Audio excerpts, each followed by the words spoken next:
The Frituals, written and performed by author Caitlin Costello.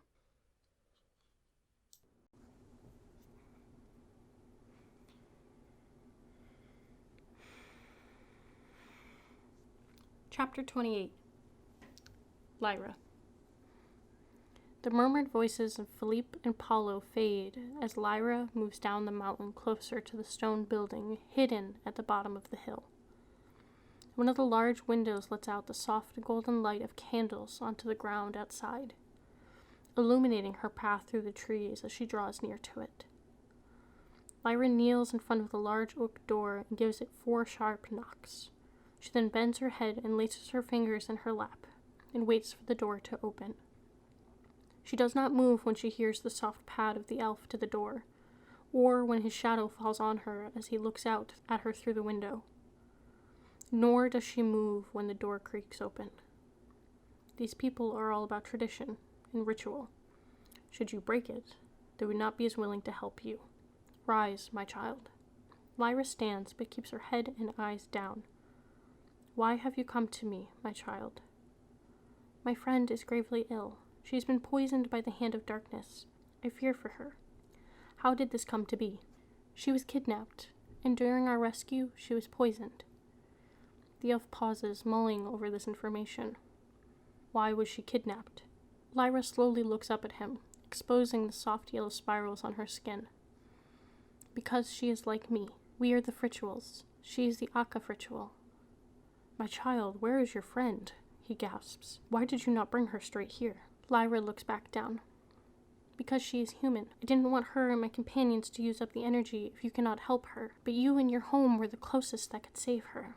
The elf pauses and a shadow falls over his face. The girl is still on the mountain. I came down alone. My friends do not know where I have gone.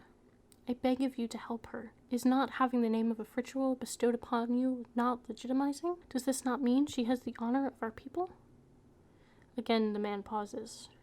Do we know her ancestry? As you say, she has been blessed with the name of Fritual. But I must ask as a healer, for some of our methods would not work on the child of man. It doesn't take long for Lyra to form an answer. No, there's not been a moment to talk about home and what it is like before, or what the future holds. Then we will go forward with caution.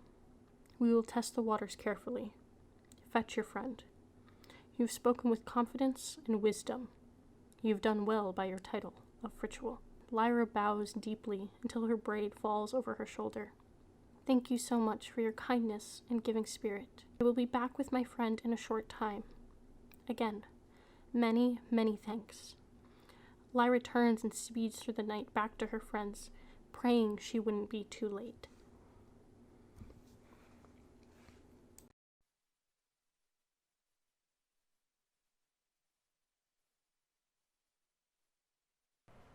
Chapter 29. Philippe. I will guide you down the mountain now, Lyra says, after gently lifting Shauna up on a pillow of air. Paula looks over at her. How did you learn about this place, Lyra? Lyra pauses, staring hard into the woods in front of her. Shauna drops a few inches as Lyra's concentration is broken. Memories crash through her mind in waves. It's hard. It was my family. My brother brought me here. He was sick too. The words stutter from her lips. Paulo puts a hand on her shoulder. Please, I understand. She takes a deep, calming breath. No, I should tell my story. It might help me. I have been alone for a long time. Maybe once we get settled. She turns to Philippe. Do you happen to know if Shauna has any elven in her? Her father or her mother?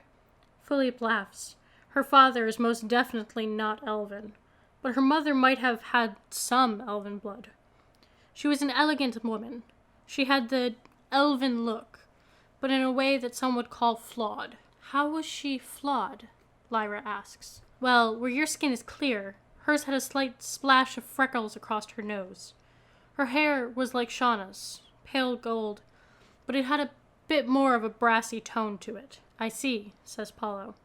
She had the beauty of our race, but the softer beauty of man. Yes, she was a beautiful woman. Why do you ask? Lyra pauses while she guides the trio around a tree and some brambles. Some of the methods our people use are very dangerous for the race of man. The wrong herbs could kill her. Philippe stops short in his tracks. Is this wise? They are our only hope. Come on, We need to hurry. They are expecting her. They walk on in silence, hurrying along, ignoring the tug of branches and brambles that tug at their clothing. Slowly, the lights come into view. Lyra, are we here?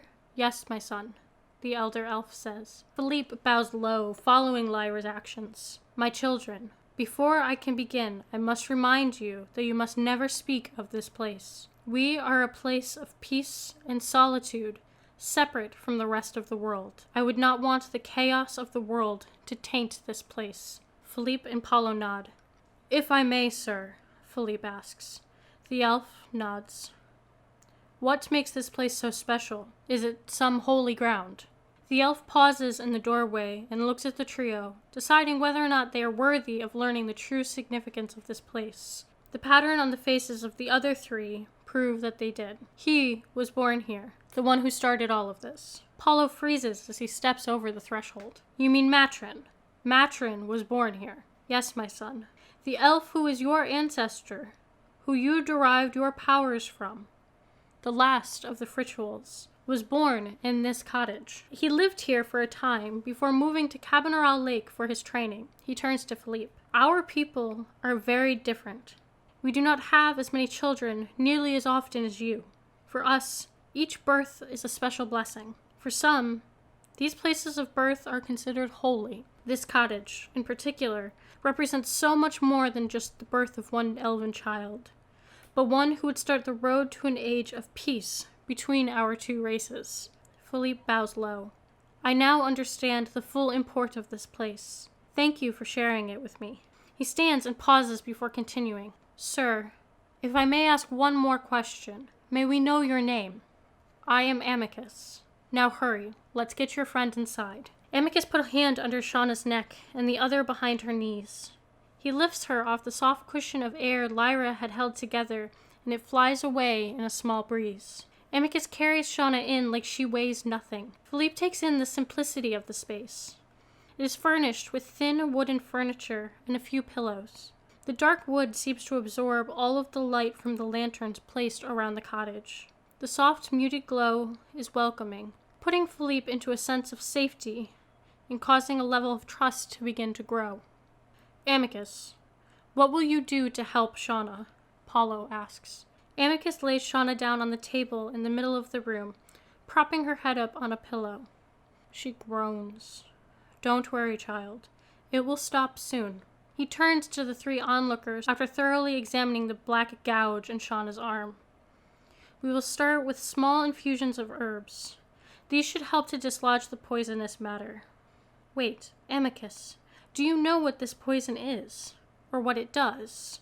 Amicus moves to a side table covered in small jars with a myriad of herbs and a mortar and pestle made of a dark stone. He keeps working with his left hand, as with his right he checks Shauna's slowing pulse. It causes the blood to clot and solidify in the body. If these are not dissolved soon, and we try to move her, or she moves, it could cause her veins to crack and splinter. Any blood that is still managing to flow through would cause internal bleeding. He stops mixing and grabs a small cup. My child, I think that you can still hear me. I have made a drink that should help you. It will taste horrid, and it might bring you some pain, but it is by no means intentional. I just do not know how much of our medicines your body can take. Amicus watches for any sign of response. After a long, drawn-out pause, Shauna's lips part ever so slightly, letting out a low, rattling breath. Okay. The sound is a sigh that tears at Philippe's heart. All right, my dear. We will now begin. Amicus gently tips the small wooden cup against her lips, depositing the greenish-brown sludge into her mouth. As if in slow motion, her face contorts in disgust as she swallows the ghastly concoction. It will take a few minutes to take effect, and when it does, we will begin chafing her arms and legs to get the blood circulating again. If that does not work, she may have to drink more, or we may have to bleed her. Perhaps that will help to get some of the blockages free. Philippe pauses, his mouth open, ready to speak, but Lyra's words to hold his tongue echo in his mind. Paulo looks like he wants to speak up as well, but he also remains silent. Philippe stares at Shauna lying on this thin table. She's so unkempt compared to what he knows and remembers of her. It's so easy to see her as she had always been. Her hair is frizzy, and chunks are falling out of what had been at one point a neat braid. The linen sheath she had worn under her dress is stained with mud, blood, and sweat. It had only been a few days since they had both jumped in the lake. Just a few days since he had given her a ring. Just a few days since she'd given it back. Just a few days since he had put the bright red blister on her arm. She had done so much in the last week. She was strong, stronger than his father thought she was. If only he could see her now. He would have never doubted that she was a powerful woman. Philippe steps closer to her and brushes a few sticky strands away from her dirt-streaked face. The veins he can see on the surface of her skin aren't the soft, muted blue anymore, but a harsh gray-black against her pale skin. Amicus, Philippe whispers. Amicus, would putting her in water make her stronger? He asks, looking at her lips, cracked and flaking. It looks like she is drying from the inside out, the black veins outlining where she would crack like porcelain. That might just help, the elf conceded after mulling the thought over in his mind. I will go fill a tub with water. You go and start to try chafing her wrists and ankles. Philippe takes her hand and begins rubbing where her hand met her wrist in small circular motions. Her fingers are stiff and cold. It's very discouraging. It makes it feel like she is already dead. Not already. She isn't going to die. Under his hand, he can feel the skin slowly beginning to warm. She will be okay, Lyra murmurs from down by Shauna's ankle. Philippe nods, but his throat feels too thick to speak. He doesn't want to lose her again, but did you get her back? The little voice says in the back of his mind. He forces the voice away. He doesn't want to listen to him. They would talk about how things were when she woke up. Philippe, stop, Paulo says, pushing Philippe away from Shauna. He's shocked. Why would Paulo shove him away like that? Then he sees his hands. Small flames dance along his fingertips. His eyes jump to Shauna's red, raw skin. The previous burn he had given her on her shoulder was just beginning to fade. Now she has a matching burn on the other side. He splutters. Philippe, Amicus says, following two elves who carried in a bathtub filled with water. Your powers are most strongly linked to your emotions. You must always be wary of them, but at this moment, they can be of some use. I can put a salve on that burn later, but I need your fire now. This water is from the river. Philippe reaches out to touch it, and the water hisses for a moment, but the water wins and the flames on his fingers are put out, and the cold sinks into his skin. You see, I fear that putting her in the cold water will help to solidify her blood. But what if the water was warm? We do not have time to boil each pot individually. I can't control it, Philippe interrupts. I could burn down this whole building. Have you ever tried to focus your power, my son? Well, no, but try. If it fails, we have a whole tub of water here. Philippe shrugs, but still doesn't feel confident at all. Focus on heating just the surface of the water. I will stir.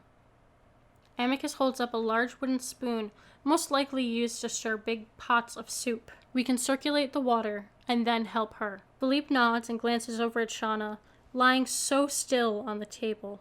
He takes a deep breath and focuses in on one finger, his index finger. He feels the heat flow down his arm, his wrist, into his hand and into the very tip of his finger. A small flame pops to light, and it grows and grows until his whole hand is a flickering ball of intense heat. He shifts his weight and slips his hand under the surface of the water with a loud sizzle. The flames are put out instantly, but he keeps forcing heat out through his hand into the water until the water starts to stir on its own, tiny bubbles floating away from his hand. Amicus touches the tip of the water with his finger. Perfect, Philippe. Now go rest. You will need it. Philippe feels the weight of the magic fall on him in waves. His body feels like it is the tub, with all the water pressing down on his chest. As he slumps down beside the tub, the other three gently lower Shauna into the water. Please let this work, he mutters, before falling into a deep sleep. Till All the Stars Are Found, my newest book is now available for pre-order. This young adult science fiction novel will be published on March 6th, 2021. Click the link in the show notes to see where you can pick up the book today. While I have you here, I wanted to share the back matter of the book. Joining the Galactic Garrison was the best decision that Ada Gomez ever made for herself. Or so she thought. Orphaned with her brother Sarkis in the foster system, who she can't claim custody of, a guardian who is days from kicking her out, and no job. There is nothing left for her on planet Earth. The only thing going for her is that she has made it. After 3 years of work, Ada has qualified to begin training for the esteemed Special Operations Team on the Galactic Garrison Space Station.